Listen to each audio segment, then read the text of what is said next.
புதுப்பாக்கம் வீர ஆஞ்சநேயர் கோவிலுக்கு தான் இன்னைக்கு வந்திருக்கோம்.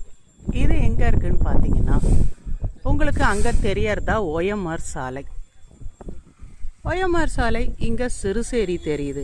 அதுக்கு அடுத்தது பார்த்தீங்கன்னா அந்த ஹெலிகாப்டர் மாதிரி தெரியுதா சிறுசேரி. அடுத்தது பார்க்கக்கூடியது இராநந்தினி. அப்படியே நீங்கள் வந்தீங்கன்னா இங்கே TVH தெரியுது. அதுக்கு அடுத்தது அர்பன் ரைஸ். ஸோ இதே சாலை வழியாக இந்த OMR சாலையிலேருந்து இந்த இடத்துல கேளம்பாக்கம் கிட்ட வண்டலூர் சாலை இந்த இடத்துல கட் ஆகும். அதன் வழியாக வந்தீங்கன்னா புதுப்பாக்கம் சொல்லிட்டு இந்த இடத்துல ஒரு ஸ்டாப்பிங் இருக்குது. அங்கே இறங்குனீங்கன்னா நீங்கள் ஒரு 108 படி இருக்குது. ஏறி வந்தீங்கன்னா இங்கே இருக்க வீராஞ்சநேயரை நம்ம தரிசிக்கலாம். உங்களுக்கு என்ன பிரச்சனைகள் இருக்குன்னு போது மட்டை தேங்காய் கட்டினீங்கன்னா உங்களோட பிரச்சனைகள் தீரும். அதுதான் இந்த கோவிலோட வரலாறு. முழுமையான வரலாறு போட்டிருக்கேன், பார்க்காதவங்க